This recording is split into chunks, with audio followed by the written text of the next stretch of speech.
Well, I went to Michigan as an undergraduate, but to be brutally frank, my husband was here at the medical school. And that was why I decided to come to Penn. Also, my father was a very loyal Penn alum. As a child, he took me to football games every Saturday. And the dean, Dean Harrison, was a classmate of his as an undergraduate. So he insisted that I consider Penn, but it wasn't a very hard choice to make. I entered Penn Law School in the fall of 1948. Well, let's start with the classmates because you have to realize ours was the first class that took the law school aptitude test. Until then, a third of the class flunked out. And the saying, look to your left, look to your right, one of you won't be here next year, was true for our class. It was the last class, I believe. The men who were entering were World War II veterans. They were a much older class than usual. And many of them were married with children. And they resented the women. We were 8 or 9 in a class of almost 200. And one or two of them would accost me with first coming to law school to find a husband. That, of course, wasn't true. I'd already found my prospective husband. But the other thing, I was accused of taking bread from the mouth of their babies. There was the general feeling that no girl was serious about the study of law. She had some ulterior motive in coming to law school, so that to say they were hostile, I think, was fair. But it all changed the following year, partly because the men who were there knew that they were going to graduate, and part because I had done well the first year, and there was a respect for that. Particularly the faculty. There hadn't been a woman who was a good student.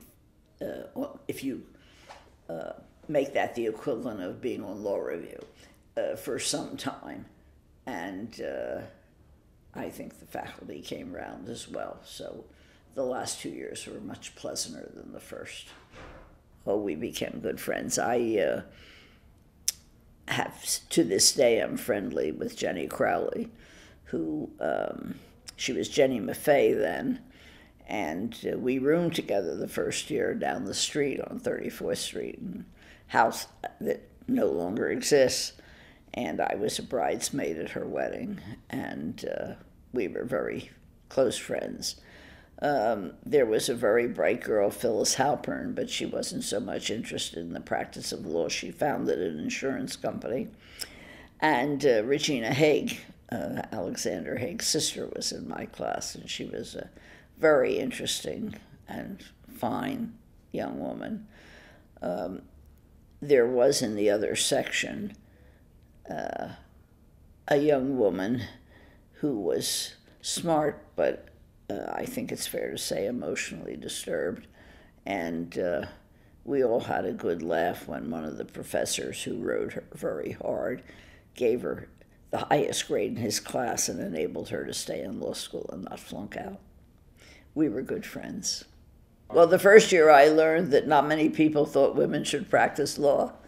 And I learned that it was going to be rough when I got out of law school.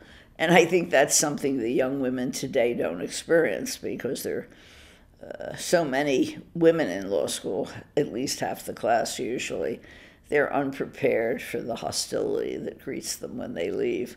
We were prepared. I think professionally I owe my career to the fine training I got at the law school. It was the most intellectually stimulating time of my life. I love studying the law. My ideas about what I would do changed over the years as I came to see what I enjoyed and what didn't move me as much. But it was, on balance, a wonderful experience. Well, unless you really want to be a lawyer, you shouldn't bother. You have to want to put up with the hard work and the intellectual challenge.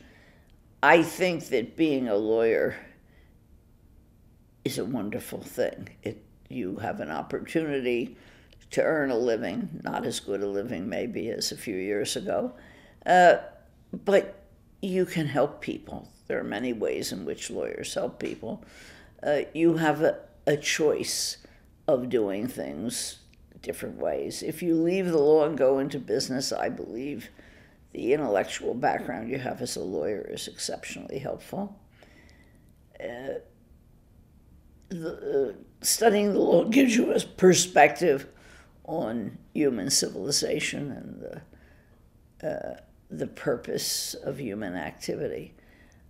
It's particularly a good profession for a woman because you can go and come and return. I left 9 years to raise a family, and I was able to return. It didn't adversely affect my career, so that I think being a lawyer is one of life's great privileges. I did want to just pay tribute to my professors because they were an exceptional, then they were a group of men. I just thought being in a class of Louis Schwartz's was one of the most exciting things that could happen to a person intellectually. He was taught by the Socratic method with a capital S, and it was just intellectually challenging and satisfying when you could make sense of what he was trying to teach. Leo Levin was a great professor, and it was easy to remember what he taught. And I guess I'll always have a special place in my heart for Professor Ed Keaty, because one day in the third year, Louis Schwartz came laughing out of the professor's men's room saying that Ned Keaty said Norma Shapiro thought like a man. That was the greatest compliment he could pay me.